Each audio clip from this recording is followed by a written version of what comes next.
সুপ্রিয় দর্শক শ্রোতা, আরও একবার স্বাগত জানাচ্ছি রাউজান উপজেলা থেকে।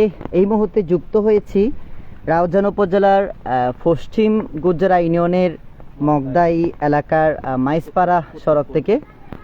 এই জায়গায় দেখতে পাচ্ছেন স্ক্রিনে একটি রাস্তা কত বিক্ষত হয়ে গেছে, একেবারে রাস্তা এমনভাবে ভেঙে গেছে যাতে যাতায়াতের চলাচলে বাধা সৃষ্টি হয়েছে, যার দরুন স্থানীয়রা কয়েকটি বাঁশ দিয়ে আসলে অন্তত হেঁটে যাবার ব্যবস্থা করেছে। আপনারা অবস্থা দেখতে পাচ্ছেন কি পরিমাণ পানির স্রোত ছিল এখানে। বলে রাখি, এই জায়গা থেকে আর অল্প কিছু দূরেই কিন্তু আমাদের হালদা নদী, যা দক্ষিণ এশিয়ার একমাত্র অন্যতম প্রাকৃতিক মৎস্য প্রজনন ক্ষেত্র।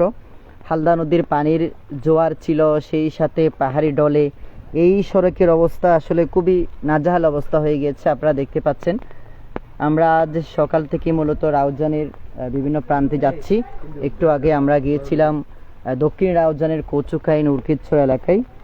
যাবার পথে এই সড়কের খবর পেয়ে আমরা এখানে এসেছি। এই মুহূর্তে রাউজান উপজেলা প্রশাসন এবং পশ্চিম গুজরা ইউনিয়নের প্রশাসকের সুদৃষ্টি কামনা করছি, যাতে অতি সত্বর যদি এই সড়কের ব্যবস্থা করা না হয় যে কোনোভাবে, তাহলে এখানকার স্থানীয় মানুষের জীবনযাপন যাতায়াতে খুব কষ্টের অবস্থা হয়ে যাবে। এখানে দেখতে পাচ্ছেন অনেকে দাঁড়িয়ে আছেন, আবার এদিক থেকে যেই গাড়ির যানবাহনের যে ব্যবস্থা ছিল সেই গাড়িগুলো কিন্তু আর যেতে পারছে না, এখানে দাঁড়িয়ে যাচ্ছে।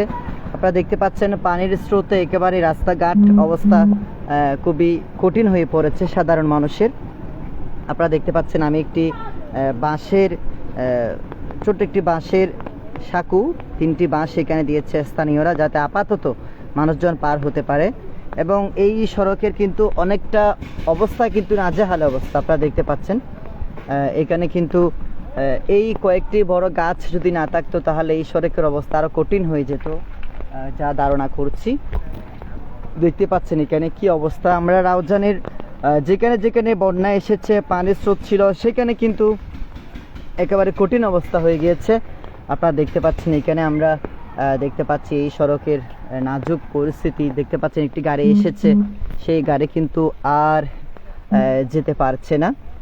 আপনারা দেখতে পাচ্ছেন এখানকার পরিস্থিতি, পরিবেশ কীরকম অবস্থা। আমরা কয়েকজন স্থানীয়র সাথে যদি কথা বলতে চেষ্টা করব। এখানে একটি গাড়ি এসেছে, দেখতে পাচ্ছেন গাড়ি আটকে গিয়েছে। অর্থাৎ এই জায়গায় এই পুরো সড়ক, এদিকে কিন্তু পানির স্রোত ছিল, এদিকে পানির স্রোতেই মূলত এদিক থেকে ভেঙে এখানে অবস্থা দেখুন কি অবস্থা, নাজুক পরিস্থিতি, কঠিন অবস্থা সৃষ্টি হয়েছে। এবং এই জায়গায় কিন্তু এই গাছের দেখেন, গাছের গোড়া শিকড় দেখা যাচ্ছে। এবার বোঝা যাচ্ছে সহজে আসলে কি পরিমাণ পানির স্রোত এখানে ছিল। এই অবস্থা, এখানে কাহিল অবস্থা। আমাদের নেজামুদ্দিন রানা ভাই আসছে, রাউজানের অন্যতম সিনিয়র সাংবাদিক তিনি। ওনার এলাকা এখানে, আমরা ওনার মাধ্যমে এখানের খবর পেয়েছি। আপনি কি কিছু বলবেন আপনাদের রাস্তা নিয়ে?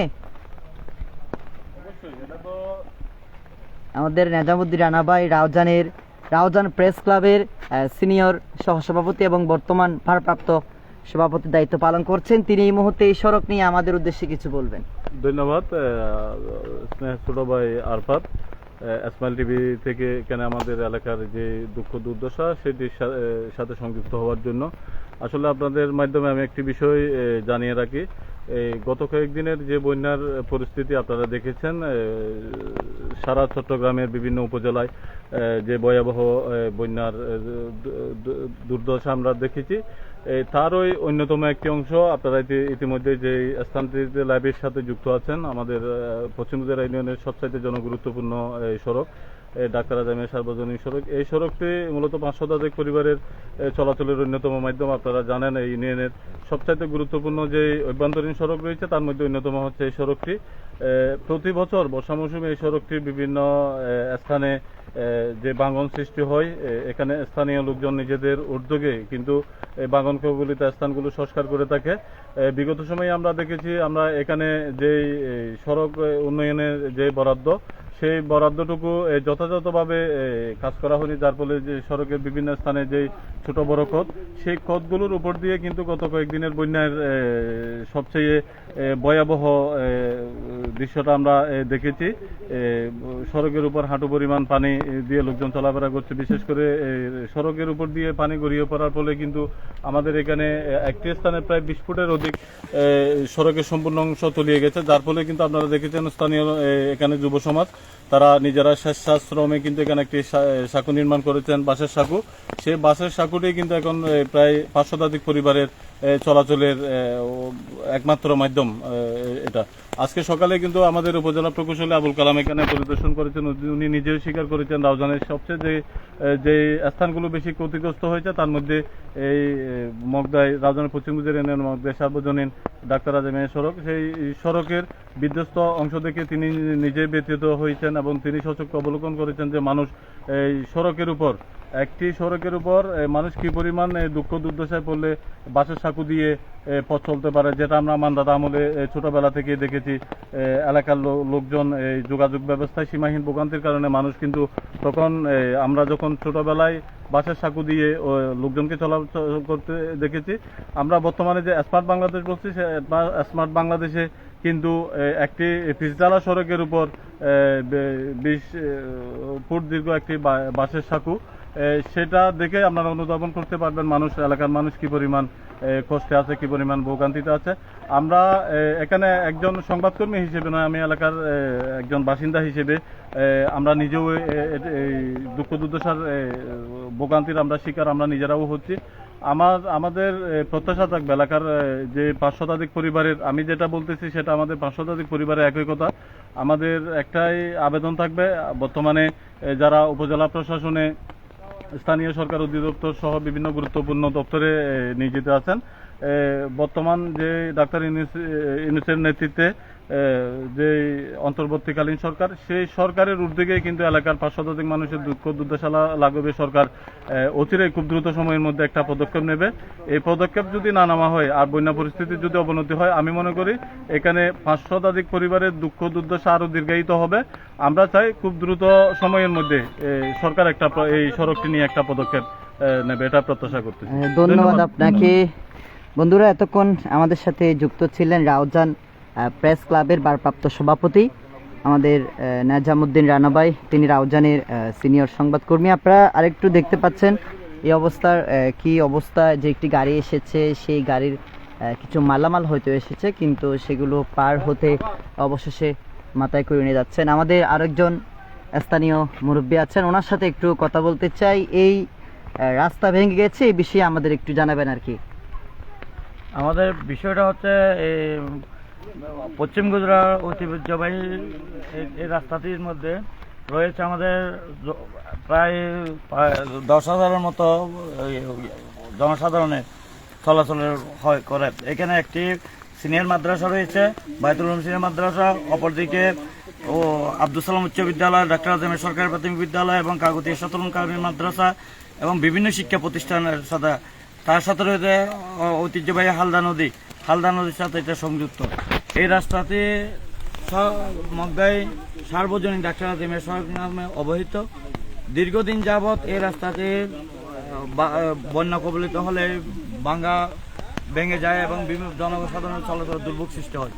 এই অবস্থায় বিগত সময়ে অনেক বরাদ্দ এসেছিল, কিন্তু অনিয়মের কারণে যথাযথ বাস্তবায়িত রাস্তা সড়ক মেরামত হয়নি বলে আজকে জনগণের দুর্ভোগ আরো হচ্ছে। বর্তমান সরকারের মাননীয় প্রধান উপদেষ্টা এবং উপজেলা কর্তৃপক্ষ, সরকার মহোদয়ের প্রতি আমাদের আকুল আবেদন থাকবে, রাষ্ট্রের যে সম্পদ, যে অর্থ সড়ক মেরামতের জন্য বরাদ্দ দেওয়া হয়, তা যেন সুস্থভাবে এবং সুন্দরভাবে মানসম্মত কাজ করা হয়, এটাই আমাদের প্রধান দাবি। আমরা চাই না সরকারের জনগণের কষ্টের উপার্জিত করের অর্থ কিছু সংখ্যক ঠিকাদার নামক দুর্বৃত্তরা, যাদেরকে আমরা দুর্বৃত্ত বলতে পারি, ওরা লুটপাট করে খেয়ে ফেলুক। আমরা এটা চাই না। আমরা জনগণের পক্ষে দাবি থাকবে যে অর্থটা রাস্তার জন্য বরাদ্দ করবে, আমরা ওইটা সুস্থ এবং সুন্দর মানসম্মত কাজ চাই। ওই জন্য আমরা এলাকাবাসীর পক্ষ থেকে সরকারকে এবং উপজেলা প্রশাসনকে সর্বাত্মক সহযোগিতা করব। আপনারা জানেন বিগত 4 দিন যাবৎ আমরা এলাকাবাসী যুব সমাজ বালির বস্তা দিয়ে বিভিন্নভাবে আমরা রাস্তাটা বেরিবাদের মতো করে আমরা রাস্তা রক্ষার চেষ্টা করে যাচ্ছি, কিন্তু অতি প্লাবনের কারণে আমরা তা সম্ভব কিছু কিছু জায়গায় সম্ভব হয়নি।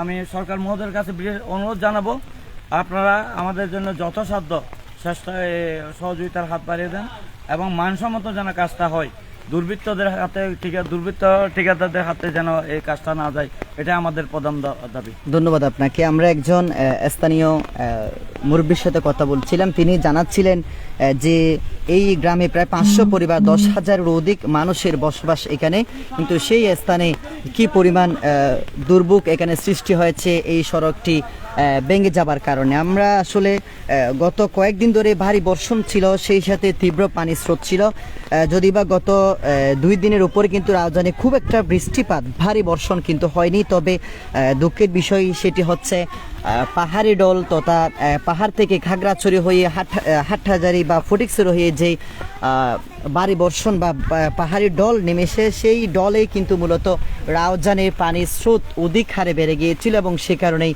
রাস্তাঘাট রাউজানের বিভিন্ন সড়ক একেবারে ক্ষত বিক্ষত হয়ে গেছে।